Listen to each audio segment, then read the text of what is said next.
YouTube. I hope everybody's doing really good today. We are out camping in Utah. We're going to do our book club. This is A Court of Thorns and Roses by Sarah J. Maas. This is, I think it's our 17th live stream that we've done with this book. We are going to be on chapter 33 today. So if this is your first time in one of the book club readings, basically what I do is I just read this book out loud. You guys are holding me accountable to reading a book.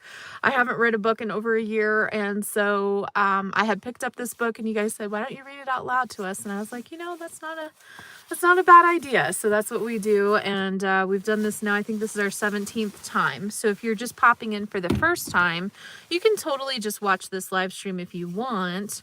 You'll be kind of joining in towards the tail end of the book. I'm going to plug in my heated blanket. You'll be joining in through the tail end of the book. So you might want to go and watch the first live stream and watch them in order. I've got a little playlist built. We're camping out in Utah. Today we did Canyonlands National Park. Yesterday we did Arches. And we're camping out on some BLM land. And it's a little chilly. It's getting colder. I just went outside and it's a little cold. Hi, you guys. Hi, April, Ernie, Sharon, Erin, Joanne, Carolina, MC, New Leaf, Aaron, Michael Taylor, Dee, Trista, Nature Freedom. It's Vanessa. Hi, Vanessa. You went almost full circle. Hi, Marcia. Whoa, Campfires gifting a membership to Cindy Oster. Thanks, Campfires. Thanks for gifting that membership over. Hi, Shirley. Hi, Marcia. Hi, everybody. Hi, Carolina. Oh, hey, it's Steph and Clover. Clover is here. Clover says hi. Clover says hi. She's up. She's like, why are we awake? She wants a bone. I'm going to give her a bone. Starting off strong. That's right. Thanks for starting us off strong, Campfires.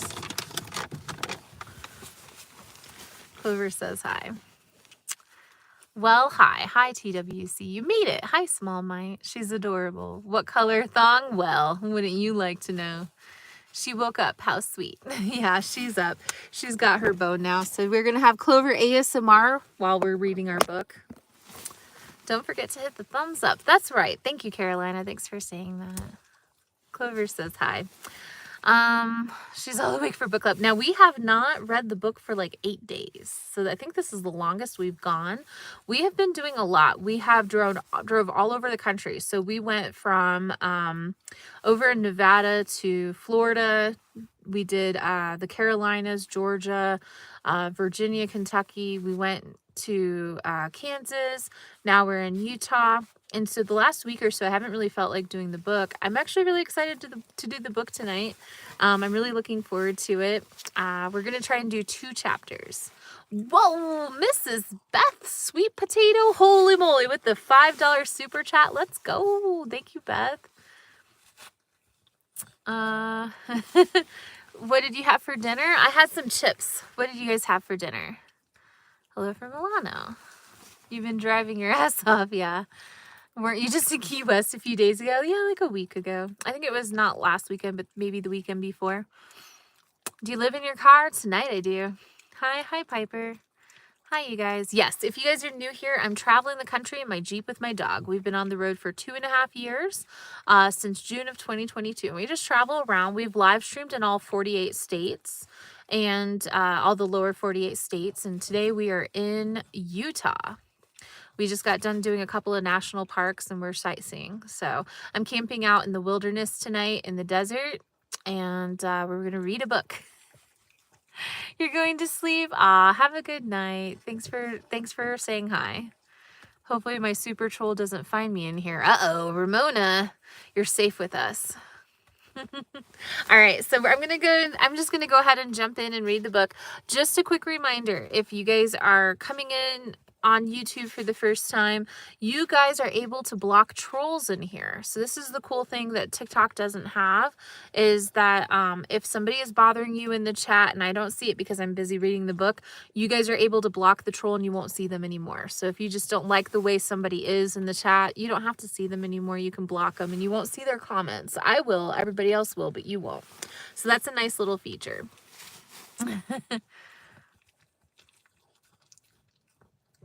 What's your favorite movie? I don't know. What's yours? Somebody stole your profile picture? Oh. Okay. All right. We're gonna go move on. Somebody stole your profile picture? You noticed that, Carolina? They were trolling both of us in your live. Oh. Yeah, sometimes people will do that, especially when they're not feeling like they're getting the attention they want. I'm sorry that happened. If you guys know the username of that person, I can go back and block them to make sure they don't come back in the live stream. Yeah, and we should be reporting them too. I missed it. I'm so sorry. I'm sorry they were doing that. All right. Okay. I'm going to read this book. So this is A Court of Thorns and Roses. We're on page 290, chapter 33. This is a story about a girl who was whisked away into the fairy world. So, yeah, it was weird. Yeah, it was weird. I'm sorry, Ramona. I'm sorry that happened. Hi, you guys. We're doing good. All right, we're going to go ahead and get started. This is going to be kind of weird because I'm just going to be reading this book, but we're also going to talk about it through the way, and feel free to use the chat however you guys want. You guys can talk to each other, talk to me, talk to each other, but I'm going to be reading. Whoa, Pamela! Yay, book club. With the $4.99 super chat. Let's go. Thank you, Pamela. Thank you for the super chat. Let's go. All right. Starting us off strong. Thank you, guys. That's awesome. Okay. Chapter 33, page 290. I might have been going to my Beth, but my Beth. Okay. It's hard to read out loud, especially to like 60 people. I might have been going to my death, but I wouldn't have arrived unarmed. I tightened the strap of the quiver across my chest and then grazed my fingers over the arrow feathers peeking over my shoulder. Of course, there were no ash arrows, but I would have to make do with what I'd found scattered throughout the manor. I could have taken more, but weapons would only weigh me down. And I didn't know how to use most of them anyway, so I wore a full quiver, 2 daggers at my waist, and a bow slung over a shoulder. Better than nothing. Whoa, Aaron, gifting 5 memberships. Let's go. Thank you, Aaron. Beth, Colleen, Max, Blessed, Mammy, and Jen were all gifted memberships just now by Aaron. Thank you so much. Heck yeah, Aaron. Thank you. Better than nothing, even if I was up against fairies who'd been born knowing how to kill. Alice led me through the silent woods and foothills, pausing every so often to listen to alter our course. I didn't want to know what she heard or smelled out there, not when such stillness blanketed the lands. Stay with the High Lord, the Suriel had said. Stay with him, fall in love with him, and all will be right. If I had stayed, if I had admitted what I'd felt, none of this would have happened. The world steadily filled with night, and my legs ached from the steep slopes of the hills. But Alice pressed on, never once looking back to see that I followed. I was beginning to wonder whether I should have brought more than a day's worth of food when she stopped into the hollow between the 2 hills. The air was cold, far colder than the air at the top of the hill, and I shivered as my eyes fell upon a slender cave mouth. Oh, what's wrong, Clover? Oh, she wants a bone. Hello, hello. You're so nice. You're nice. Thanks for being here, you guys. There was no way that this was the entrance, not when the mural had painted under the mountain to be in the center of Prythian. It was weeks of travel away. All dark and miserable roads lead under the mountain, Alice said so quietly that her voice was nothing more than the rustling of leaves. She pointed to the cave. It's an ancient shortcut, once considered sacred, but no more. This was the cave Lucien had ordered the adder not to use that day. I tried to master my trembling. I loved Tamlin, and I would go to the ends of the earth to make it right, to save him. But if Amarantha was worse than the Ador, if the Ador wasn't the wickedest of her cronies, and if Tamlin had been scared of her... ...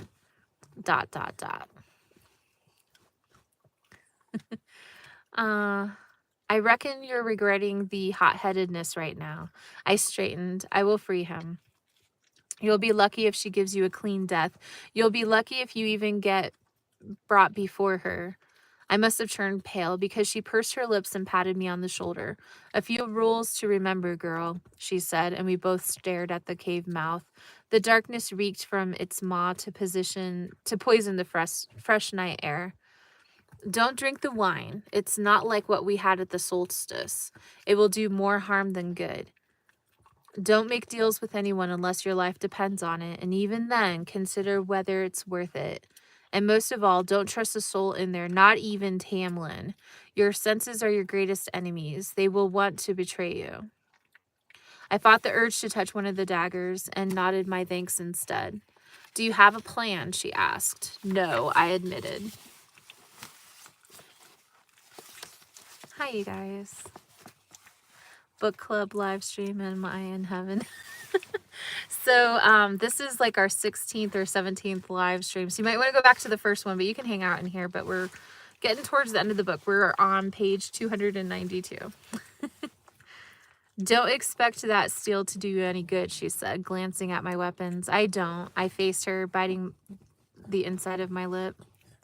"You woke up from your nap just in time." Hi, Jackie. Hi, you guys. Hi, Victor. Hi, everybody. I hope you're all doing good tonight. We're on page 292 of the book, chapter 33. There was once part of the curse, there was one part of the curse that we couldn't tell you. Even now, my bones are crying out just for mentioning it.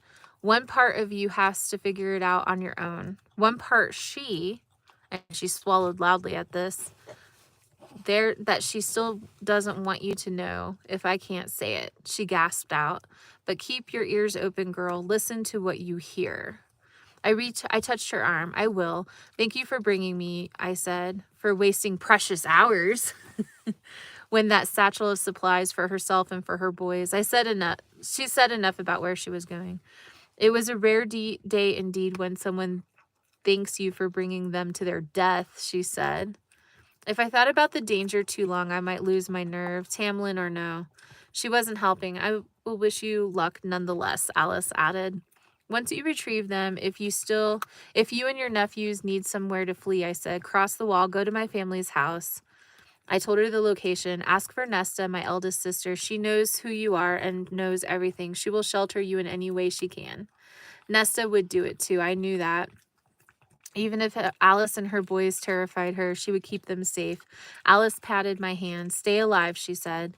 I looked at her one last time, then at the night sky that was unfurling above us, and at the deep green of hills, the color of Tamlin's eyes. I walked into the cave. She's such a simp. I'm sorry. She is so... The color of the hills is the same color as Tamlin's eyes. Come on. We don't really think that, do we? When we're running into danger, we're not looking at the green of the hills and being like, "Oh, that's the color of his eyes." No. Is it freezing for anyone else? Oh, no. Is it freezing? How's the connection, you guys? Are we doing okay? How's the connection, you guys? Are we doing all right?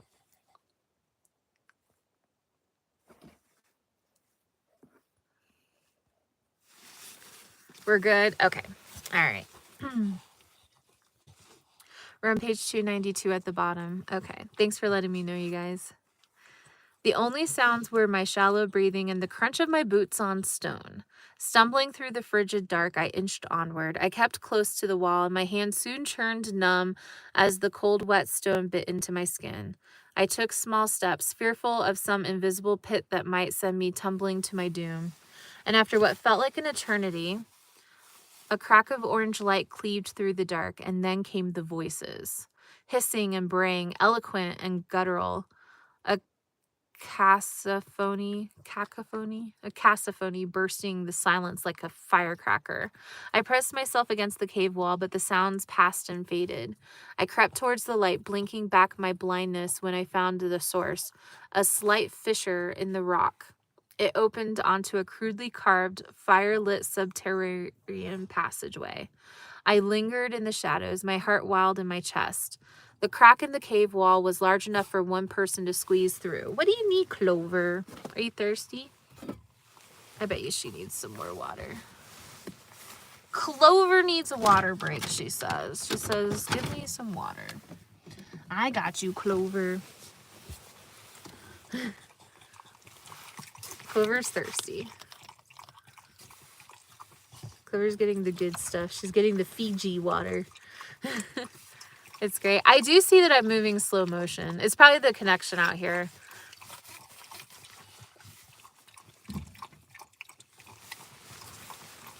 Ooh, I forgot my heated blanket is on. It's so nice and toasty warm.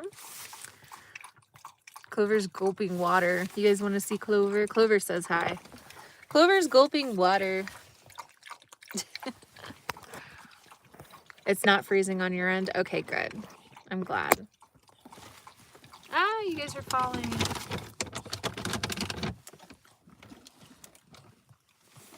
Was that good?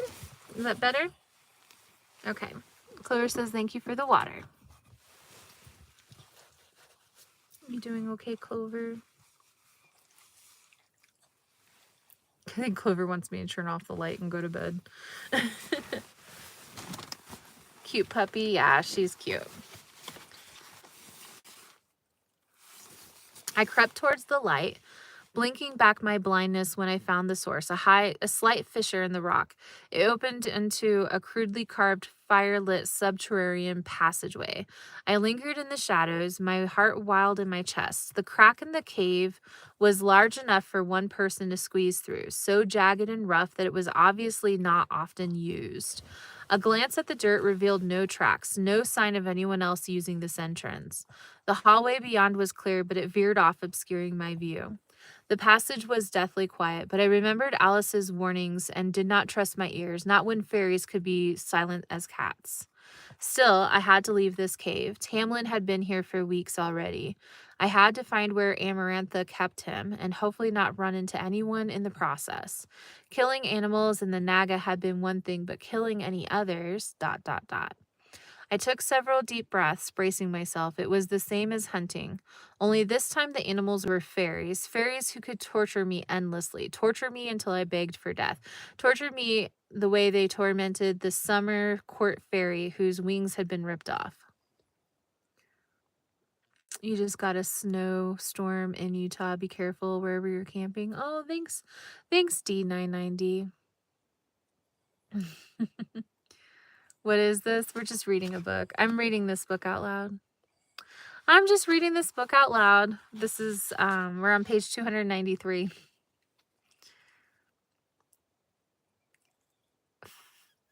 Torture me the way they okay, blah, blah, blah, blah, blah.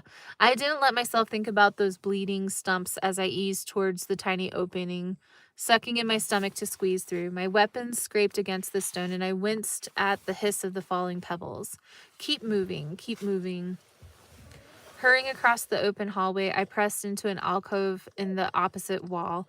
It didn't provide much cover. I slunk along the wall, pausing at the bend in the hall. This was a mistake. Only an idiot would come here. I could be anywhere in Amarantha's court. Alice should have given me more information. I should have been smart enough to ask, or smart enough to think of another way, anything but this. I risked a glance around the corner and almost sobbed in frustration. Another hallway carved out of the mountain's pale stone, lined on either side by torches. No shadowy spots for concealment, and at its other end, my view was yet again obscured by a sharp turn. It was wide open. I was as good as a starving doe, ripping bark off a tree in a clearing. But the halls were silent. The voices I'd heard earlier were gone, and if I heard anyone, I would sprint back into the cave mouth. I could do reconnaissance for a time, gather information, find out where Tamlin is. No, a second opportunity might not arise for a while. I had to act now. If I stopped for too long, I would never work up the nerve again. I made to slip around the corner. Long, bony fingers wrapped around my arm, and I went rigid. Uh-oh. A pointed, leathery gray face came into view, and its silver fangs glistened as it smiled at me. Hello, it hissed. What's something like you doing here? I knew that voice. It still haunted my nightmares. So it was all I could do to keep from screaming as its bat-like ears cocked, and I realized I stood before the adder. Oh no! All right, we're on page 295, chapter 34. The adder kept its icy grip on my upper arm as it half dragged me to the throne room. It didn't bother to strip me of my weapons. We both knew that those were of no use. Tamlin, Alice and her boys, my sisters, Lucien. I silently chanted their names again and again as the adder loomed above me, a demon of malice. Its leathery wings rustled occasionally, and had I been able to speak without screaming, I might have asked why it hadn't killed me yet. The adder just tugged on me up onward with the slithering gait, its clawing feet making leisurely scratches on the cave floor. It looked unnervingly identical to how I had painted it. Leering faces, cruel and harsh, watched me go by. None of them looked remotely concerned or disturbed that I was in the claws of the adder. Fairies, lots of them, but few high fae to be seen. We strode through two ancient, enormous stone doors, taller than Tamlin's manor, and into a vast chamber carved from pale rock, upheld by countless carved pillars. The small part of me that had again become trivial and useless noted that the carvings were not just ornate designs, but actually depicted fairies and high fae and animals in various environments and states of movement. Countless stories of Prythian were etched onto them. Chandeliers of jewels hung between the pillars, staining the red marble floor with color. Here were the high fae. An assembled crowd took up most of their space, some of them dancing to strange off-kilter music, some milling about chanting a party of sorts. I thought I spied some glittering masks among the attendees, but everything was a blur of sharp teeth and fine clothing. The adder hurled me forward, and the world spun. The cold marble floor was unyielding as I slammed into it, my bones groaning and barking. I pushed myself up, sparks dancing in my eyes, but stayed on the ground, kept low, as I beheld the dais before me. A few steps led onto the platform, and I lifted my head higher. There, lounging on a black throne, was Amarantha. She was lovely. She wasn't as devastatingly beautiful as I had imagined. She wasn't some goddess of darkness and spite. It made her all the more petrifying. Her red gold hair was neatly braided and woven through her crown, the deep color enriching her snow white skin, which in turn set off her ruby lips. But while her ebony eyes shone, there was something that sucked at her beauty, some kind of permanent sneer to her features that made her allure seem contrived and cold. To paint her would have been driving me to madness. The highest commander of the king of Hybern, she'd slaughtered humans centuries ago, had murdered her slaves rather than free them, and she'd captured all of Prythian in a matter of days. Man. Then I looked to the black rock throne beside her, and my arms buckled beneath me. He was still wearing that golden mask, still wearing his warrior's clothes, that baldric, even though there had not been knives sheathed along it, not a single weapon anywhere on him. His eyes didn't widen, his mouth didn't tighten. No claws, no fangs. He just stared at me, unfeeling, unmoved, unimpressed. "What's this?" Amarantha said, her voice lifting despite the adder's smile she gave me. From her slender, creamy neck hung a long, thin chain, and from it dangled a single age-worn... Sorry, I thought I heard something outside. And from it dangled a single age-worn bone the size of a finger. I didn't want to consider who it might have belonged to as I remained on the floor. If I shifted my arm, I could draw my dagger.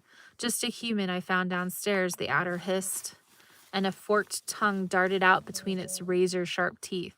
It flapped its wings once, blasting foul-smelling air at me, and then neatly tucked them behind its skeleton body.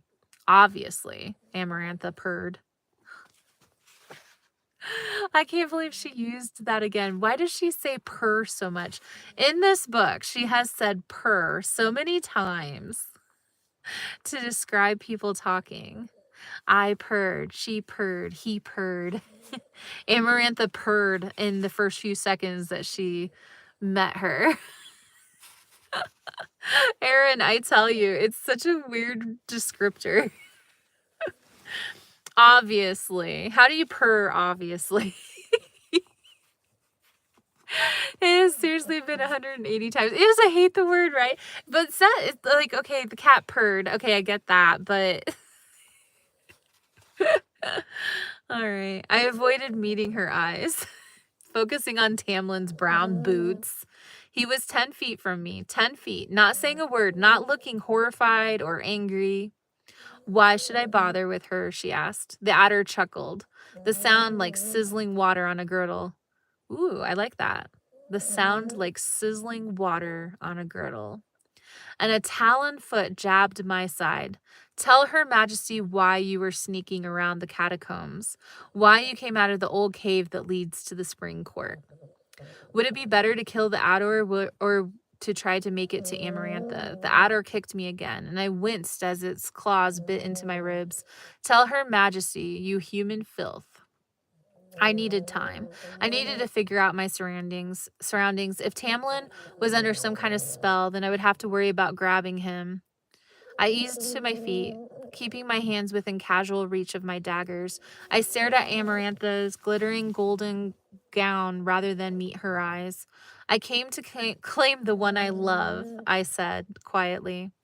Perhaps the curse could still be broken. Again, I looked at him. The sight of those emerald eyes was balm.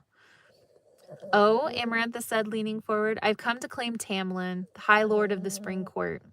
A gasp rippled across the assembled court, but Amarantha tipped back her head and laughed, a raven's claw. The High Queen turned to Tamlin, her lips pulled back in a wicked smile.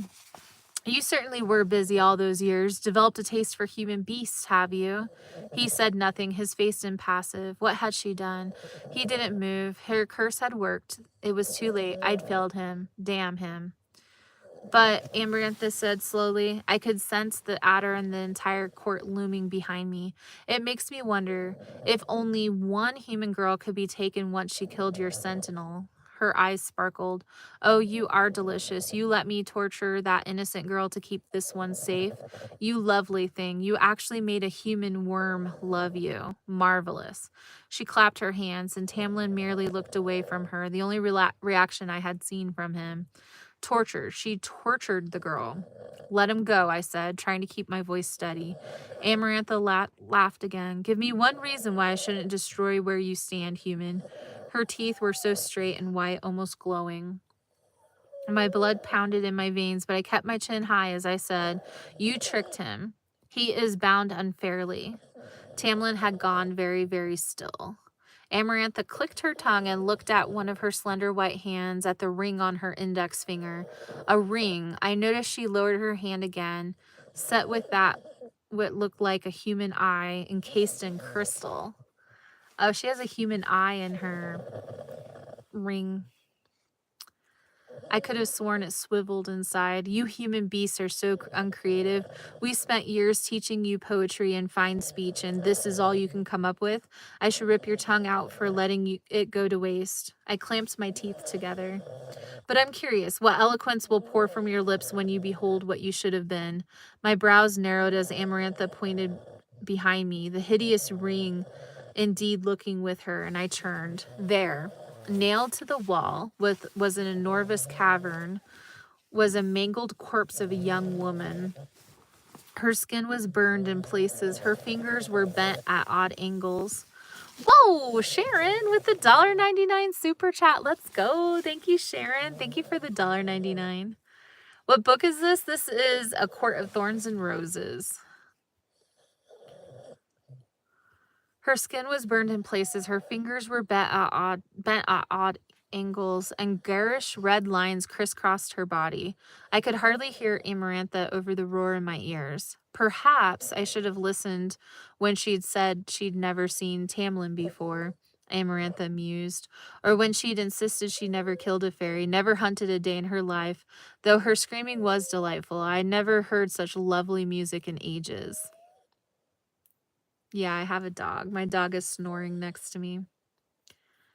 I should thank you for giving Riceland her name instead of yours. Claire Bador. This was where they'd taken her. This was what they had done after they had burned her family alive in their house. This was what I had done to her by giving Riceland her name to protect my family.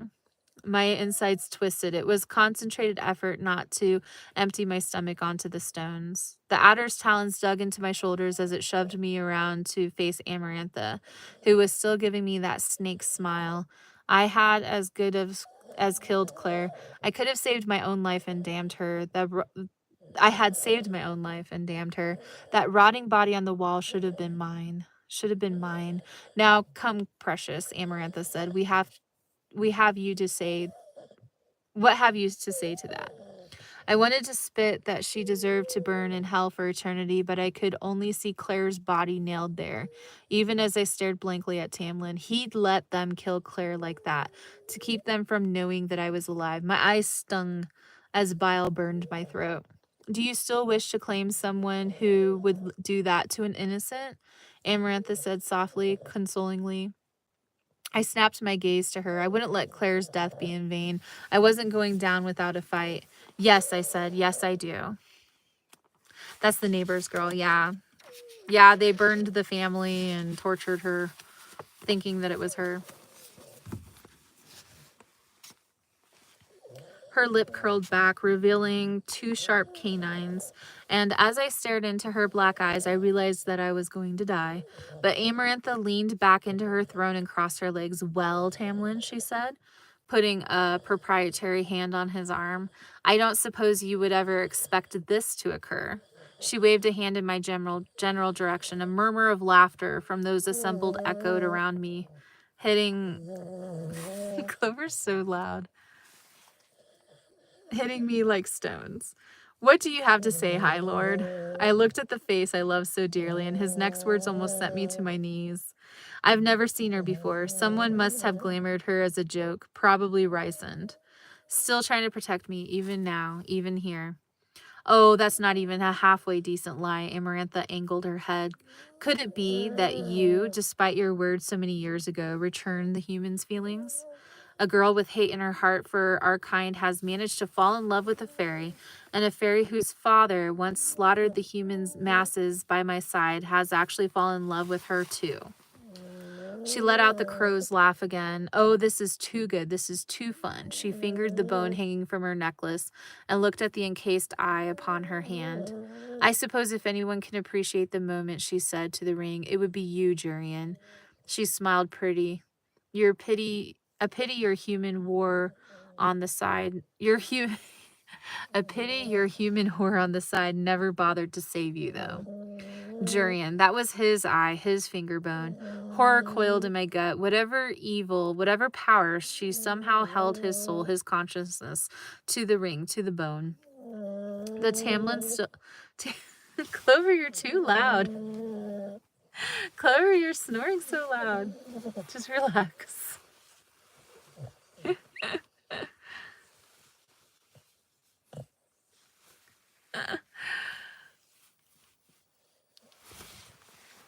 What's that noise? It's my dog snoring.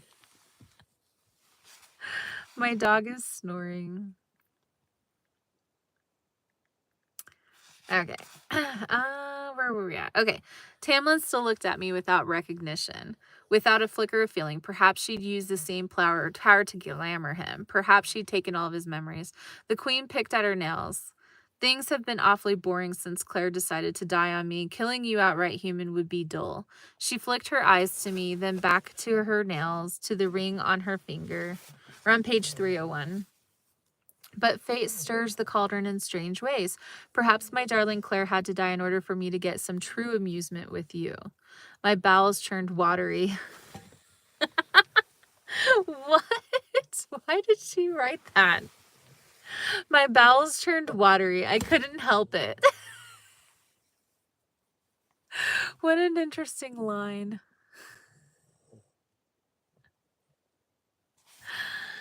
Oh, you came to claim Tamlin, she said. It wasn't a question, but a challenge. Well, as it happens, I'm bored to tears of this sullen silence. I was worried when he didn't finch while I played with darling Claire. when he didn't even show those lovely claws. But I'll make a bargain with you, human, she said, and warning bells pealed on my mind. Unless your life depends on it, Alice said, you should complete 3 tasks of my choosing. 3 tasks to prove how deep that human sense of loyalty and love runs, and Tamlin is yours. Just 3 little challenges to prove your dedication, to prove to me, to prove to darling Jurian that you can indeed love true, and you can have your High Lord. She turned to Tamlin. Consider it a favor, High Lord. These human dogs can make our kind so lust blind that we lose all common sense. Better for you to see her true nature now. I want his curse broken too, I blurted. She raised a brow, her smile growing, revealing far too many of those white teeth. I complete all 3 of your tasks and his curse is broken, and we and all of his court can leave here and remain free forever. I added, magic was specific, Alice had said. That was how Amarantha had tricked them. I wouldn't let loopholes be my downfall. Of course, Amarantha purred. Don't do it, says Aaron. Don't purr. It's a trap. I'll throw in another element, if you don't mind, just to see if you're worthy of one of our kind, if you're smart enough to deserve him. Jurian's eye swiveled wildly, and she clicked her tongue at it. The eye stopped moving. I'll give you a way out, girl, she went on. You'll complete all the tasks, or when you can't stand it anymore, all you have to do is answer one question. I could barely hear her above the blood pounding in my ears. A riddle. You solve the riddle and his curse will be broken instantly. You won't even need to, I won't even need to lift my finger and he'll be free. Say the right answer and he's yours. You can answer it at any time, but if you answer incorrectly, she pointed, and I didn't need to turn to know the gesture to Claire. I turned her words over, looking for traps and loopholes within the phrasing, but it all sounded right. And what if I fail your tasks? I asked. Her smile became almost grotesque, and she rubbed a thumb across the dome of her ring. If you fail a task, there won't be anything left of you for me to play with. A chill slithered down my spine. Alice had warned me against bargains, but Amarantha will kill me in an instant if I say no. What is the nature of my tasks? I asked. Oh, revealing that would take all the fun out of it, but I'll tell you that you have 1 task every month at the full moon. And in the meantime, I dared a glance at Tamlin. The gold in his eyes was brighter than I remembered. In the meantime, she bit sharply, you shall either remain in your cell or do whatever additional work I require. If you run me ragged, won't that put me at a disadvantage? I asked. I knew she was losing interest, that she hadn't expected me to question her so much, but I had to try and gain some kind of edge. Nothing beyond basic housework. It's only fair for you to earn your keep. I should have strangled her for that, but I nodded. I could have strangled her for that, but I nodded. Then we are agreed. I knew she waited for me to echo her response, but I had to make sure. If I complete your 3 tasks or solve your riddle, you'll do as I request? Of course, she said. Is it agreed? My face was white. Tamlin's eyes met with mine, and they almost imperceptibly widened. No. But it was either this or death like Claire's, slow and brutal. The adder hissed behind me, a warning to reply. I didn't believe in fate or the cauldron, but I had no other choice. Because when I looked in Tamlin's eyes, even now, seated beside Amarantha as her slave or worse, I loved him with a fierceness that swept away my whole heart. Because when he widened his eyes, I knew that he still loved me. I had nothing left but that, and the shred of fool's hope that I might win, that I might outwit and defeat a fairy queen as ancient as the stone beneath me. Well, Amarantha demanded. Behind me, I sensed the adder preparing to pounce, to beat the answer from me if need be. She tricked them all, but I hadn't survived poverty and all the years in the woods for nothing. My best chance lay in revealing nothing about myself or what I knew. What was her court but another forest, another hunting ground? It's a trap. I glanced at Tamlin one last time before I said, I agree. Amarantha gave me a smile, horrible smile, and magic sizzled in the air between us as she snapped her fingers. She nestled back in her throne. Give her a greeting worthy of my hall, she said to someone behind me. The adder's hiss was my only warning as something rock hard collided with my jaw. Ouch. That was rude. I was thrown sideways, stunned from the pain, but another brutal blow awaited my face. Bones crunched. My bones. My legs twisted beneath me, and the adder's leathery skin grated against my cheek as it punched me again. Oh my gosh. I ricocheted away, but met with the fist of another, a twisted lesser fairy whose face I didn't glimpse. It was like being slugged with a brick. Crunch, crack. I thought that there were 3 of them, and I became their punching bag, passed off from blow to blow, my bones screaming in agony. Maybe I was screaming in agony, too. Blood sprayed from my mouth, and its metallic tang coated my tongue before I knew no more. Oi! Oh, man. All right. So that's 2 chapters. I don't know. Maybe we could do one more. Maybe we could do one more. It's only been 40 minutes. I read that pretty fast, actually. One more chapter. All right, we're on page 304. Eee! Hi, John. I hope you're doing good. All right, we're on chapter 35, page 304. My senses slowly returned to me, each one more painful than the last. The sound of dripping water first, and then the fading echo of heavy footsteps. A lingering coppery taste coated my mouth. Blood. Above the wheezing of what had been my clogged nostrils, the tang of mold and reek of mildew scented the damp, cold air. Sharp bits of hay jabbed my cheek. My tongue probed the makings of a split lip, and the movement set my face on fire. Wincing, I opened my eyes, but could only imagine to widen them a little, swelling. What I beheld through my undoubtedly black eyes didn't do much for my spirits. I was in a prison cell. My weapons were gone, and my only sources of light were torches beyond the door. Amarantha had said a cell was to be where I would spend my time, but even as I sat up, my head so dizzy I almost blacked out again. My heartbeat quickened. A dungeon. I examined the slants of light that crept through the cracks beneath the door and the wall that gingerly touched my face. It ached worse than anything I'd ever endured. I bit down as I cried as my fingers grazed my face, my nose, flakes of blood crumbling from my nostrils. It was broken. I would have clenched my teeth had my jaw not been a throbbing mess of agony too. Ouch, that was like rude. Why did they beat her up? It's like pretty graphic. I couldn't panic. No, I had to keep my tears in check, had to keep my wits together. I had to survey the damage as best as I could, and then I had to figure out what to do. Maybe my shirt could be used for bandages. Maybe they would give me water at some point to wash out the injuries. Taking a breath that was all too shallow, I explored the rest of my face. My jaw wasn't broken. My eyes were swollen and my lip was split. The worst was to my nose. I curled my knees to my chest, grasping them tightly as I reined in my breathing. I had violated one of Alice's rules. I'd had no choice, though, seeing Tamlin seated beside her. My jaw protested, but I ground my teeth anyways. The full moon, it had been a half a moon when I left my father's home. How long had I been unconscious down here? I wasn't foolish enough to believe that any amount of time would prepare me for the first task.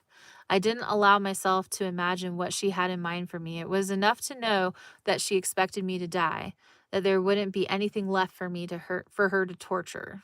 I gripped my legs harder to keep my hands from shaking. Somewhere not too far off, screaming began. A high-pitched, pleading bleat, accentuated with crescendos of shrieking that made bile sting in my throat. I might sound like that when faced with her first task. A whip cracked, and the screaming built, hardly pausing for a breath. Claire had probably cried similarly. I had as good as tortured her myself. What had she made of all this? All these fairies lusting after her blood and misery. I deserved this, deserved whatever pain and suffering was in store, if only for what she had endured. But I would make it right somehow. I must have drifted off at some point because I woke to the scrape of my cell against stone. Forgetting the cascading pain in my face, I scrambled to duck into the shadows of the nearest corner. Someone slipped into my cell and swiftly shut the door, leaving it just a bit ajar. We're on page 306. Feyre. I tried to stand, but my legs shook so badly I couldn't move. Lucien? I asked. The hay crunched as he dropped to the ground before me. By the cauldron, are you all right? My face, I said.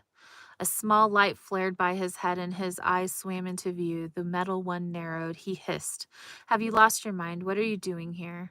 I fought the tears. They were pointless anyways. I went back to the manor. Alice told me about the curse and I couldn't let her. You should not have come, Feyre, he said sharply. You weren't meant to be here. Don't you understand what he sacrificed to get you out? How could you be so foolish? Well, I'm here now, I said, louder than was wise.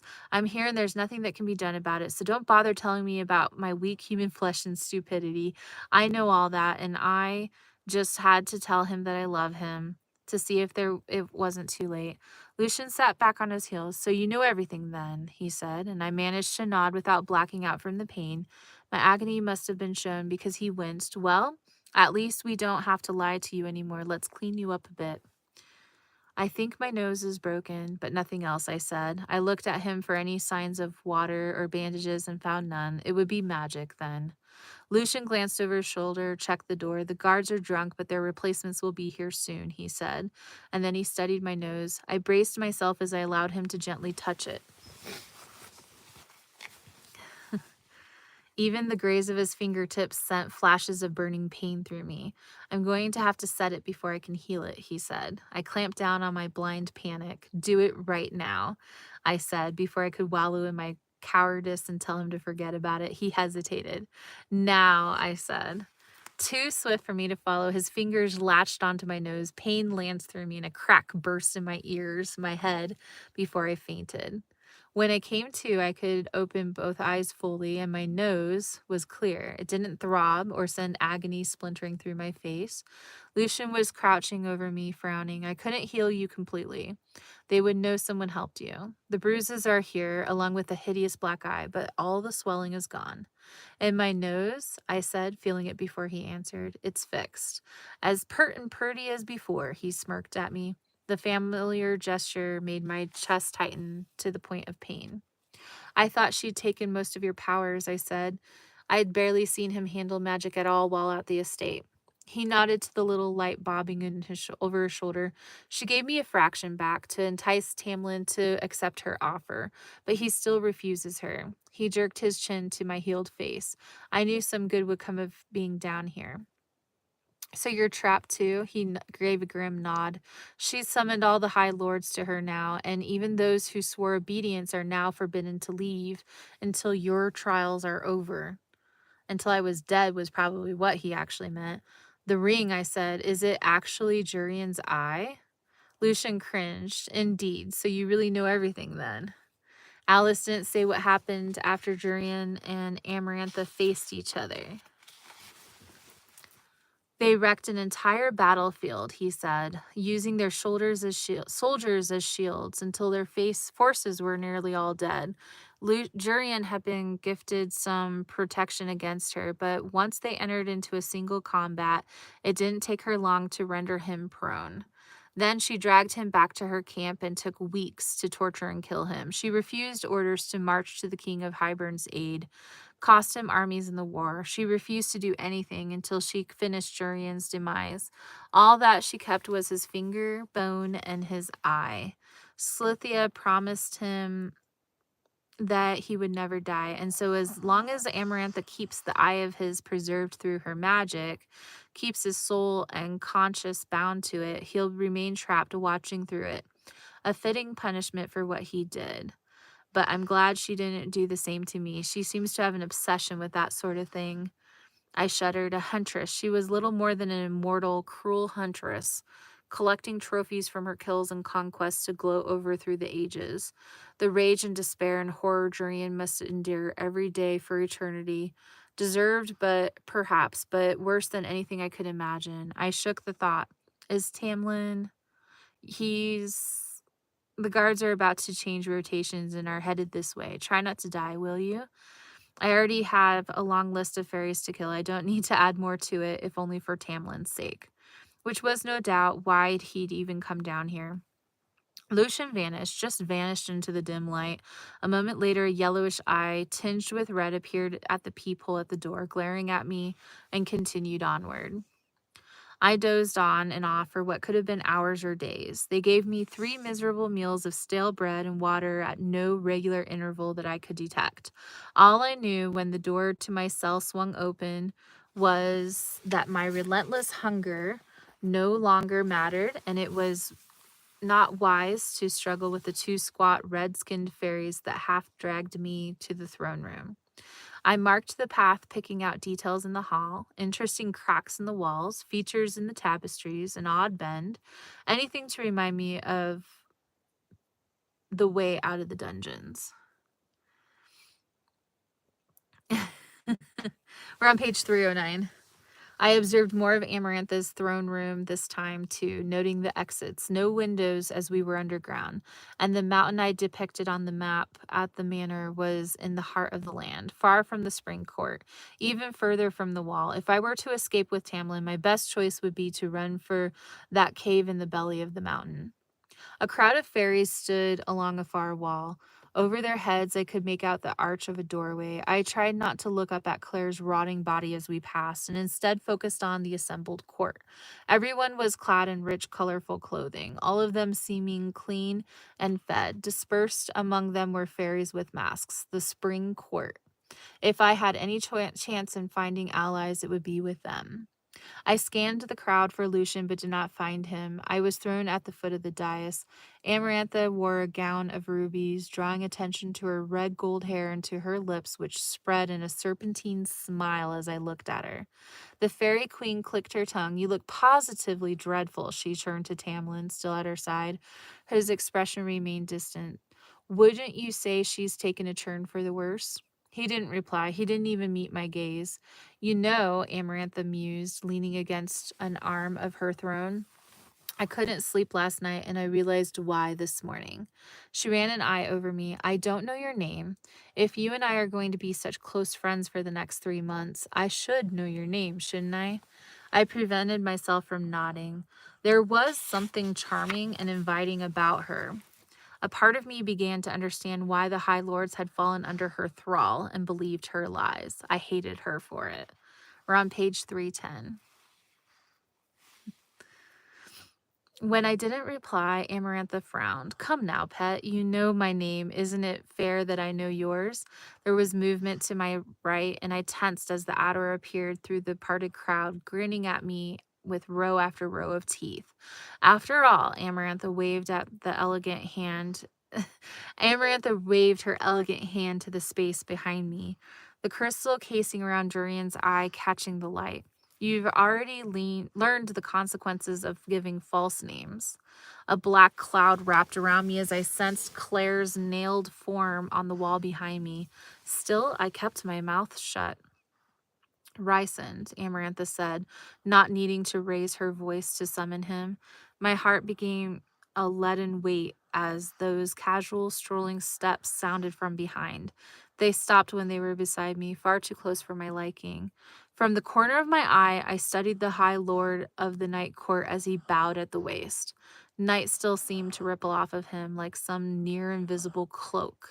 Amarantha lifted her eyebrows. Is this the girl you saw at Tamlin's estate? He brushed some invisible fleck of dust off his black tunic before he surveyed me. His violet eyes held boredom and disdain. I suppose, he said.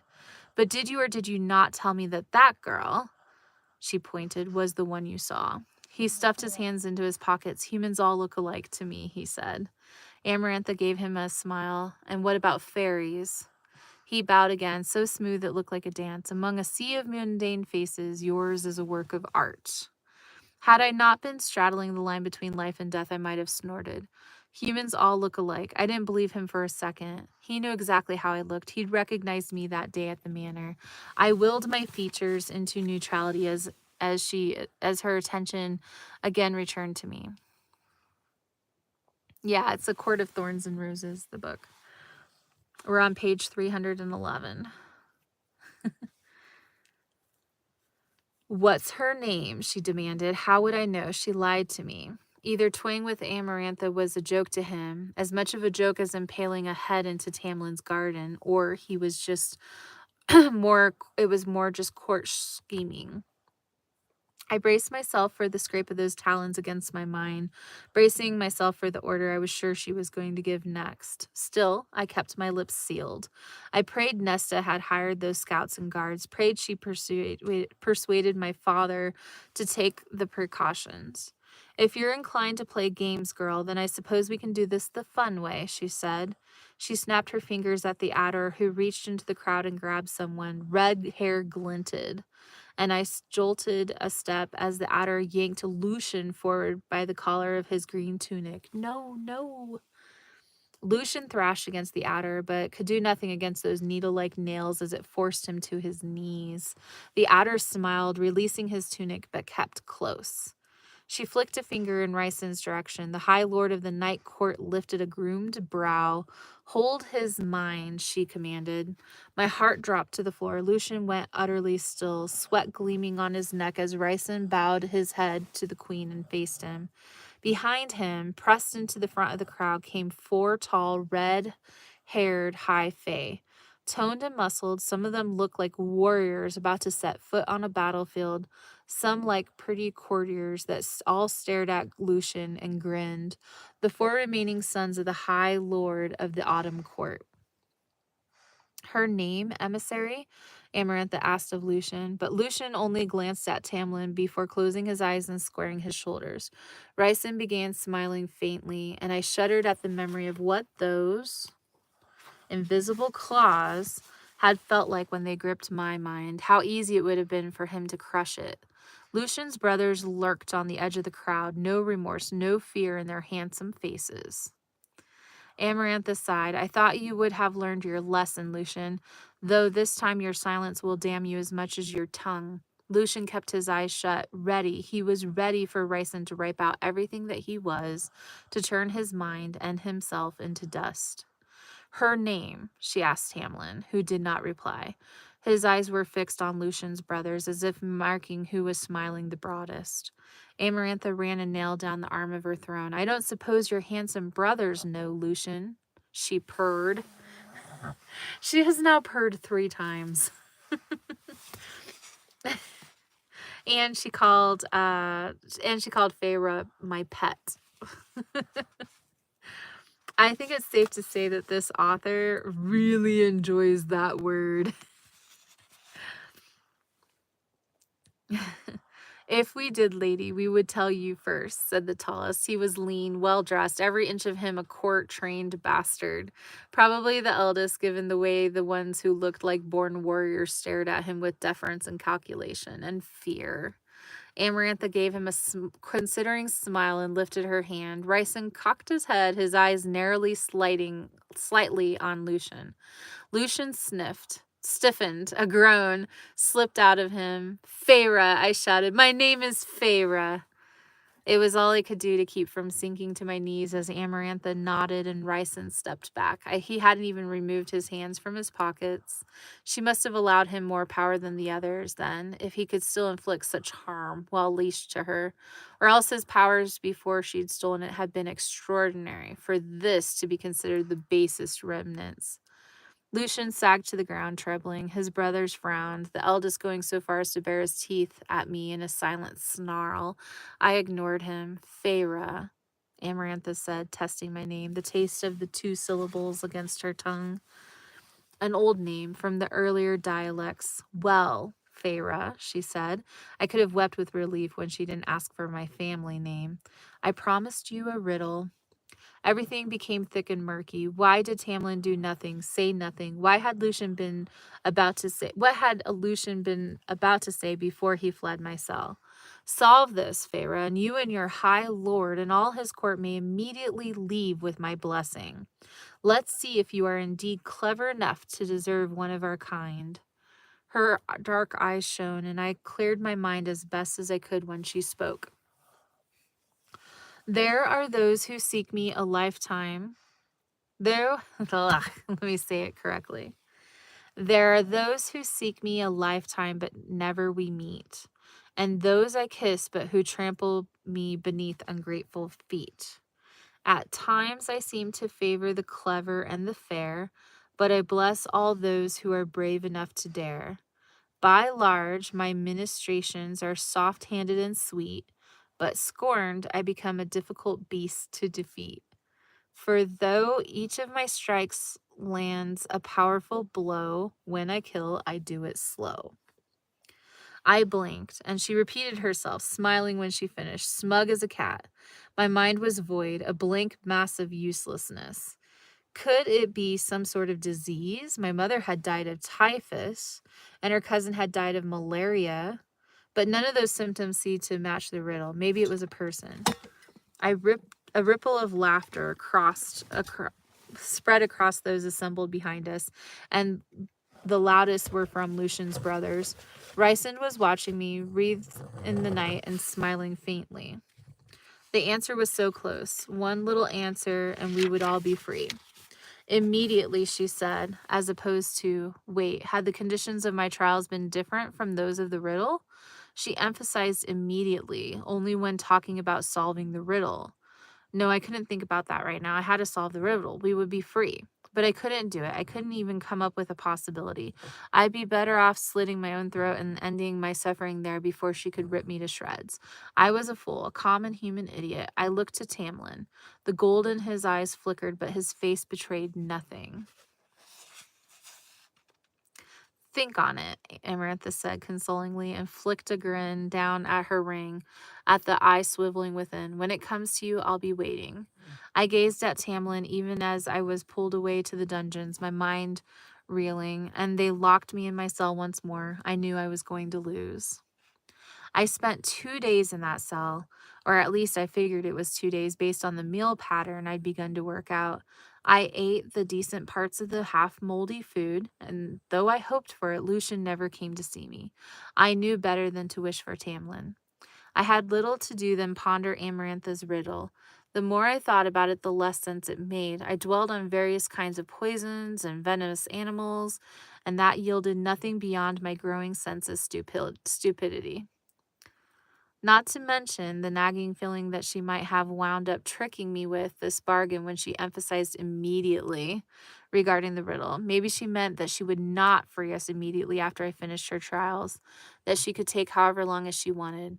No, I was just being paranoid. I was overthinking it. But the riddle would free us all instantaneously. I had to solve it.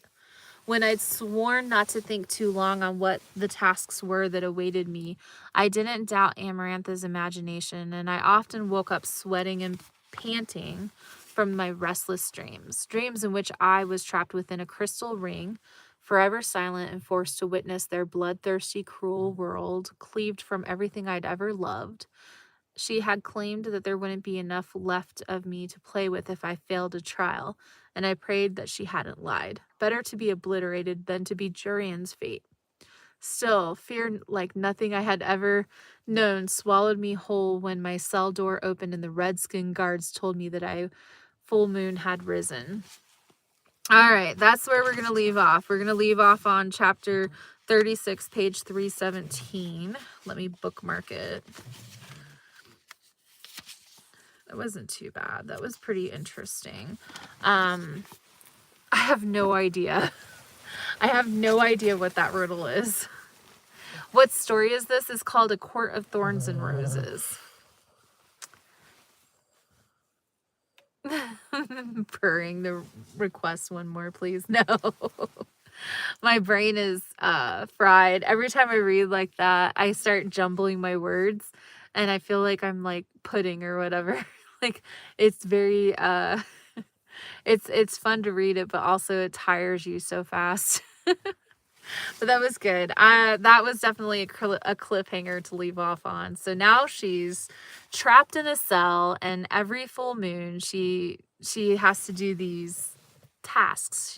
She had said 3 tasks, but she had also said that if you solve this riddle, you'll be released immediately. So I don't know.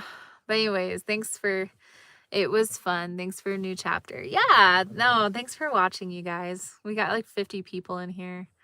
I appreciate you guys. The answer is love. You think the answer is love? Does anybody know what the answer is? Love is a pretty good one. Maybe. I don't know, Johnny. Maybe. Hard to say. Well, thanks you guys for reading the book with me. I'm going to go to bed. We'll see you guys tomorrow. I will be live in the morning on TikTok for coffee. Have a really great day. And tomorrow I'm going to do some sightseeing. Yeah, get some good sleep. Maybe, Trista. Yeah, that probably sounds about right. Cuddle that pup tonight. Yeah, Clover says goodnight. Clover says goodnight. Clover's ready for bed. She's ready for me to turn off this light. Have a really good night, you guys. Thanks for all the love. We'll see you guys later. Bye, guys.